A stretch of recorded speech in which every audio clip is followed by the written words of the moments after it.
The latest round of US and Arab allies' airstrikes on jihadist positions in Syria targeted oil fields considered to be one of the main sources of funding for Islamic State.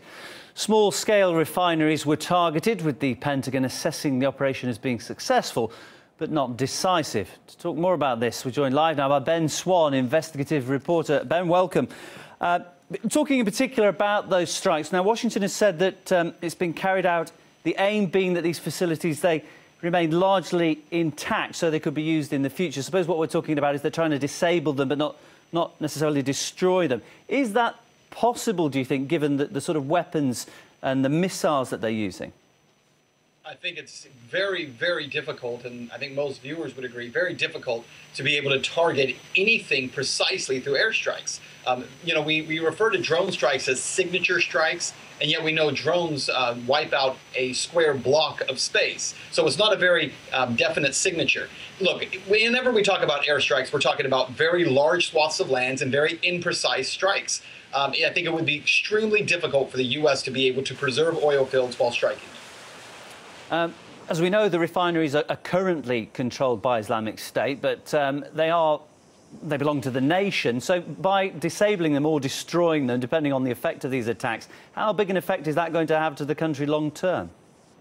Well, long term, I think it has a very strong effect. I heard someone say yesterday that the administration should just come out and say what they're trying to do, which is go ahead and launch strikes against Assad as well, because that's what they're really there for. What's fascinating, I think, about this kind of geopolitical battle here is that the U.S. has not sought nor received approval, along with coalition partners, to be in Syria conducting these strikes right now.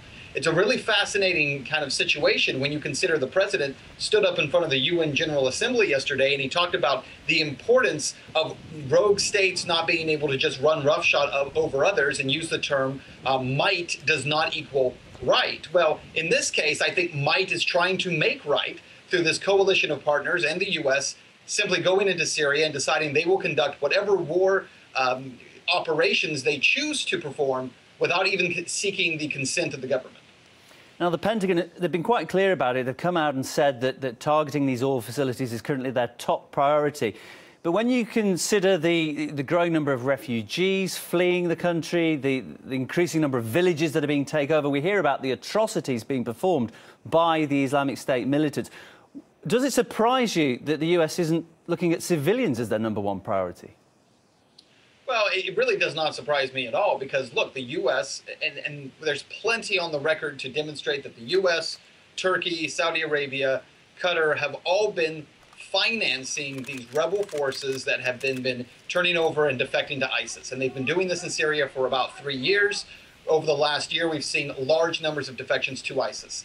The statement that you played previously, that quote from the Iranian president, I think rings true in that the U.S. should at least acknowledge its role in this, having done this. So as a result of that, if we're not even going to be honest about who has funded these groups, how they've received their weapons, and the fact that our president wants to continue to fight ISIS in Iraq and in Syria, but give additional money and weapons to the tune of $500 million, according to the U.S. Congress, to the Free Syrian Army. We're creating a perpetual state of war. We'll fund them on one side, and then we will attack them on the other. And the truth is that civilian casualties are just a part of the game at this point. Now, we've talked about the attacks on refineries in Syria, but of course IS controls oil refineries in Iraq as well. Why is Washington not addressing those? Well, and that's a great point. In fact, the numbers that come up that show that the Islamic State is worth about $2 billion right now, that those estimates do not come from oil fields that they control in Syria, because right now those are somewhat useless to them because of the ongoing battle with the Syrian government. Instead, when you talk about those numbers, it is the Iraq Mosul oil fields that are really deemed as being a valuable property to the Islamic State. And yet, as you pointed out a minute ago, the U.S. is not really conducting heavy airstrikes on those northern Iraqi oil fields. So it's you know, why that is, I think we could all speculate, but at this point it would just be speculation. So we have what is explained as being an attempt to stop the flow of income to Islamic State. We've also had this UN resolution which is described as being an attempt to stop the flow of the supply of people, of Europeans going to join their numbers. What do you think is the next step to try and stop Islamic State from the international community?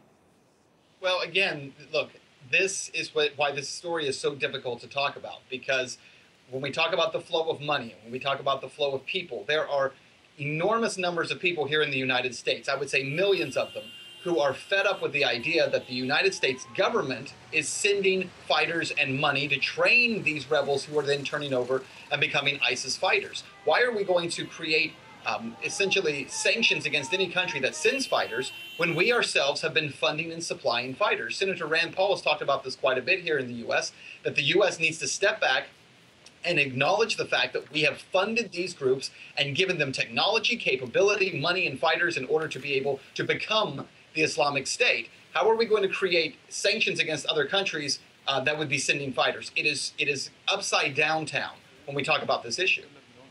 OK, been hearing the thoughts of investigative reporter Ben Swan joining us live from the US. Ben, thank you.